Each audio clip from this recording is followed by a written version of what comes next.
Yes, you're listening. Yeah. Yeah, we're okay. You're listening to Dene Michael here on True Radio, the home of proper good music and proper good interviews this Sunday and every Sunday. And this week, we're very, very fortunate to have worldwide hit recording star, and it's John Parr. Hi, John. Hey, Dean, how you doing? I'm very well, thank you. You're looking good. You're looking good. Yeah, not bad for a rainy evening in Yorkshire. I know we've had lovely sunshine and now the weather's changed, hasn't it, this weekend? Tell me, we're back in April. Yeah, man. Typical. So what I like to do, John, I like to go and tell all our listeners where we first met or how we first sort of got in contact with each other. And you used to do the clubs when I did back in the 70s with a band called Bittersweet. Yeah. Yeah, one of the bands. Yeah. I actually started the clubs, I think, 64. I started as a school kid. Yeah, Bittersweet was in the 70s, yeah, when it was like the big heyday.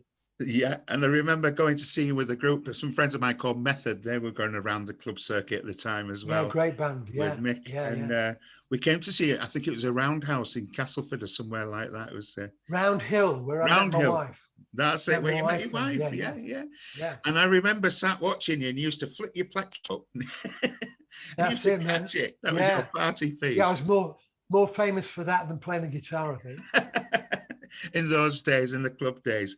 Did you ever do Cinderellas and Rockefellers? Did you ever do those in Leeds? Yeah, totally. Pete Stringfellow was actually our manager for a while. Was he really? Manager. So I knew Pete very well. I did the Hippodrome for him. We've done quite a few bits together before he sadly passed. He was a diamond, Pete. He was a lovely guy, wasn't he? We played there quite a few times as well. I was in a band called Clandestine Route back in those days with a soul, 9-piece soul band. It was the happy days. Fantastic. I don't know how you got on stage. How did you get on stage with the bingo machine, the organ and two Leslies? The Hammond organ and the Leslies. We used to have to move the bingo machine. Yeah, we used to move them all to one side. And the brass section sometimes had to play on the dance floor as well. Yeah, I can imagine. Great days. That was the days when people used to queue to get in, didn't they, outside the clubs about. They were fabulous. Yeah, we'd play every night of the week. You could do seven nights and a Sunday dinner time if you wanted to, as well as a double. Totally, with a stripper. Yeah. Oh, it's fantastic to have you on the program, John. What we're going to do, you originate from Doncaster, and you've lived in America. You've been all over the world playing, and I love your songs. I think they're fantastic. Oh, thanks. St. Elmo's Fire was 1985. Can you tell us how that came about? Yeah, I'd had my first record in America was a song called Naughty Naughty. It went to number 1 on the rock radio, and David Foster, the legendary producer, heard it, and he was working on the movie doing the score for St. Elmo's, and he called me up and said, "I like what you do. Do you want to write a song for the movie?" I went over to LA. I didn't know much about him. Fortunately, he was, obviously just done Chicago and Earth, Wind and Fire, but fortunately I didn't know. And he said, "Look, I'm too tired to write something. Will you sing this?" And he played me a song. It weren't very good. And I said, "I think we could do better." He went, "I'm too tired. I don't want to write." I said, "Just give us half an hour." He went, "Okay." So he went in the control room, and just with a Linn drum machine and a Fender Rhodes, we started writing. Wrote a song in about 5 minutes. I went, "Wow, this is great." He went, "No, we can do better." I went, "Wow." So we wrote another one about 5 minutes. Said, "This is it." He went, "No, we can do better."